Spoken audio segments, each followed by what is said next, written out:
Hello everyone. Today we are going to start Indian Partnership Act 1932 an overview.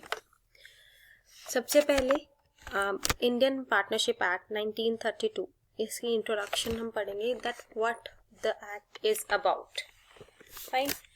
तो सबसे पहली जो इसमें चीज है कि आपको पता है पार्टनरशिप क्या होती है.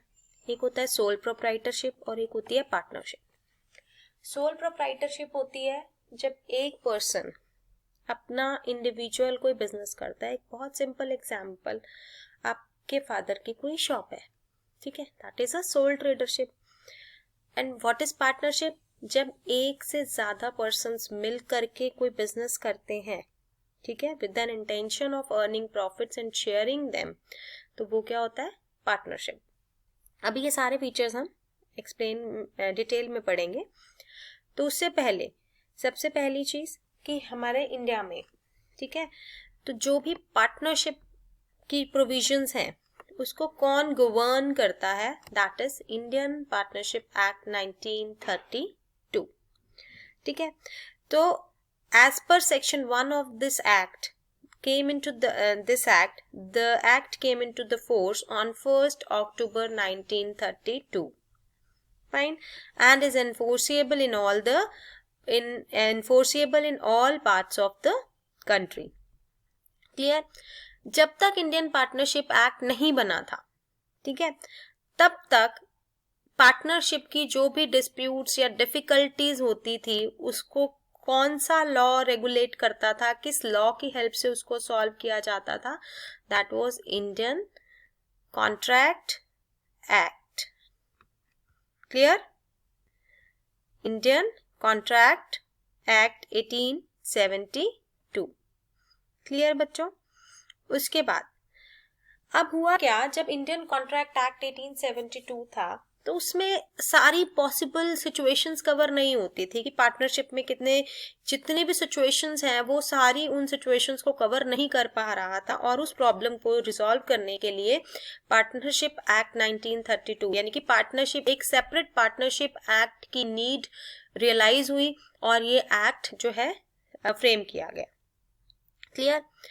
अब अभी भी कोई ऐसा लाइक सिचुएशन हो जहां पर इंडियन पार्टनरशिप एक्ट नहीं काम कर पा रहा, तो कुछ डिस्प्यूट है या कोई भी ऐसा डिलेमा है, वहां पर ऐसी कोई भी सिचुएशन है जो वहां कवर नहीं होती है और अगर वो इंडियन कॉन्ट्रैक्ट एक्ट में है तो उसको हम इंडियन कॉन्ट्रैक्ट एक्ट की हेल्प से ही सॉल्व करते हैं.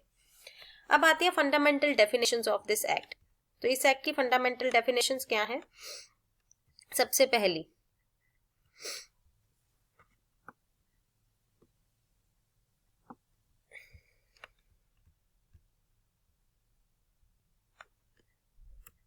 wait,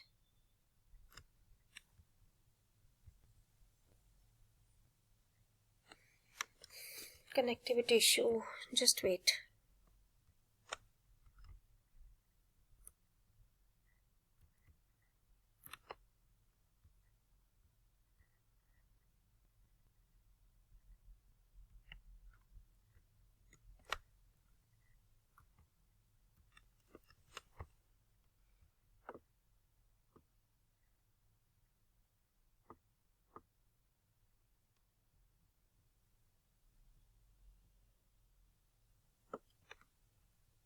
Here we are.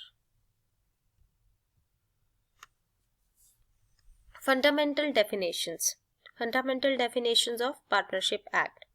तो इसमें सबसे पहली है act of the firm. Act of the firm means कि ये जो एक्ट है ये सिर्फ फर्म पे अप्लाई नहीं होगा. इट मीन्स जो फर्म में पार्टनर्स काम कर रहे हैं, जो एजेंट्स काम कर रहे हैं, उनके ऊपर भी एक्ट इक्वली अप्लाई होगा. जैसे कि इसमें आपके बुक में बहुत अच्छा एग्जाम्पल दिया है कि राम और श्याम दो पार्टनर्स हैं एक फर्म में. अब राम ने क्या किया, एक कॉन्ट्रैक्ट किया गुड्स को बाय करने का, ठीक है.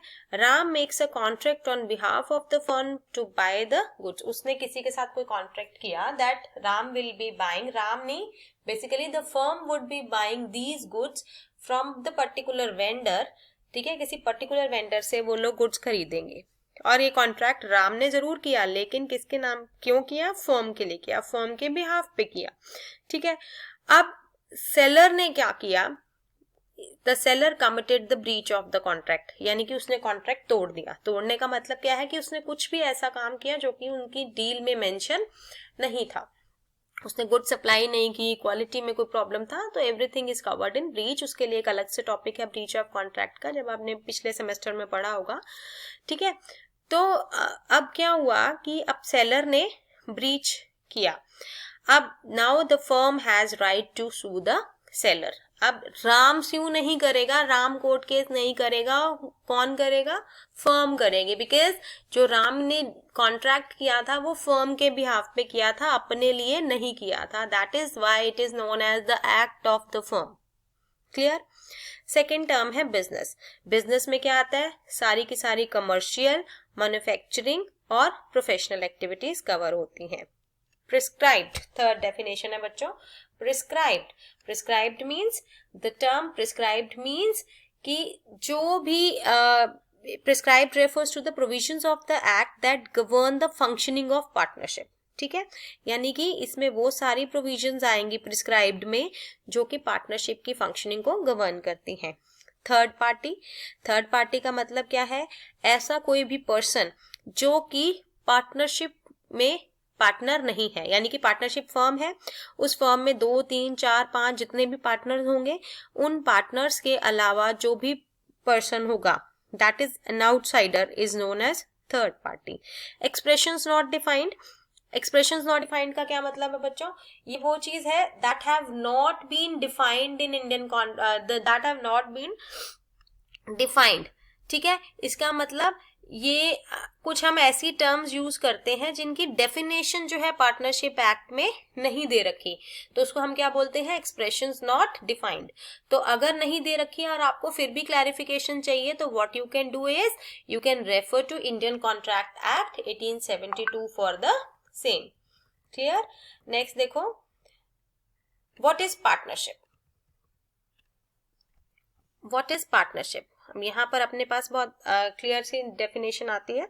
तो partnership is an association of person with the object of jointly doing something to make a profit.